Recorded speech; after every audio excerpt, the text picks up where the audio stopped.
Hi, everybody. Um, I'm back, and I noticed a few people had some perplexed looks when I was talking about drawing isomers, and I'm afraid I embarrassed somebody when I was trying to get them up there, but I thought I would kind of walk you through the steps in a quick little video.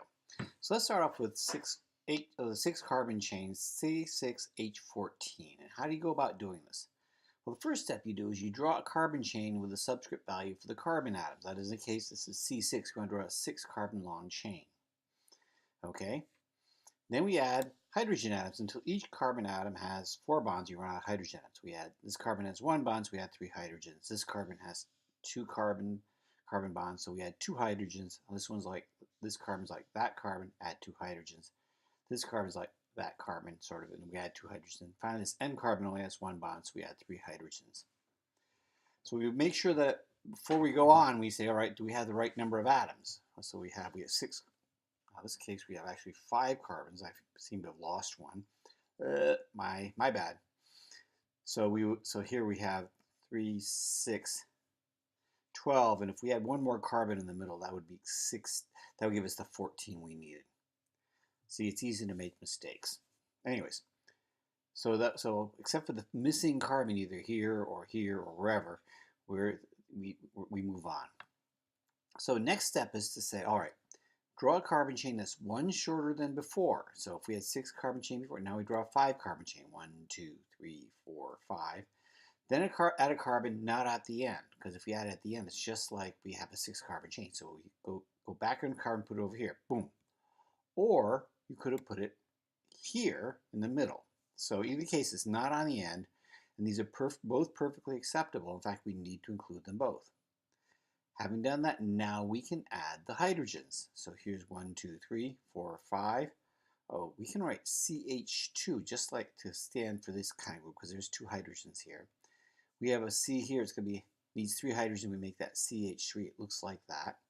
Here's CH3. It looks like that. This hydrogen here actually should have been next to this. For some reason, it got moved over. But anyways, okay. So we do the count on it. We have 1, 4, 7, 9, 11, 3 more makes 14. So that one's good.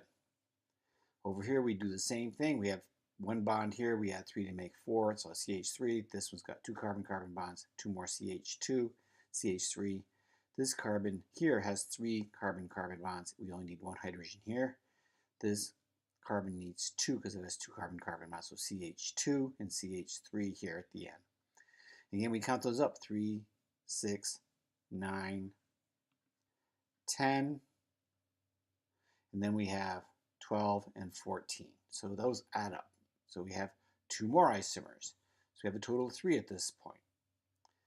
And then next time we add 1 less carbon on the chain. 1, 2, 3, 4 carbons. And then we can add 2 carbons in different places. We can add 2 to this carbon right here, or we can add 1 to each of the carbons in the middle. Remember, we don't add them to the end carbons because that's just like making it a longer chain.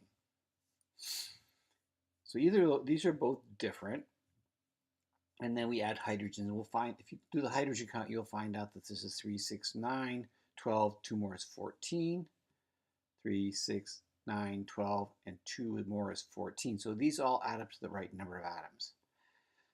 So you do the atom count and uniqueness. What I mean by uniqueness is you want to make sure that they in fact are different. Each of these carbons has 2 carbon-carbon bonds. In this case, we have 1 carbon that's got 3 bonds. So these are 3 bonds to other carbons.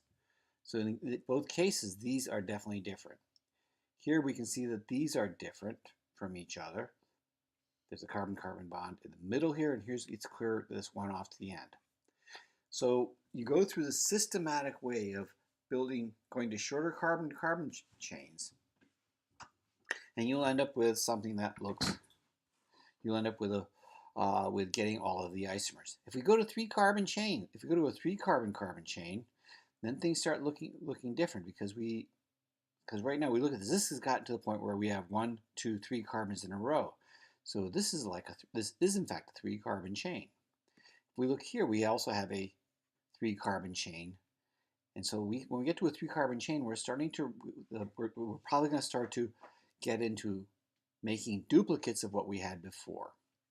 So I hope this helps. I don't think I'll ask you to draw all the isomers of something, but I think you should be able to recognize that there are many different isomers for simple hydrocarbons, and that's what makes for complexity in fossil fuels that we find in the ground. So I'm going to post this, and I hope you find it useful. Thank you. Bye-bye.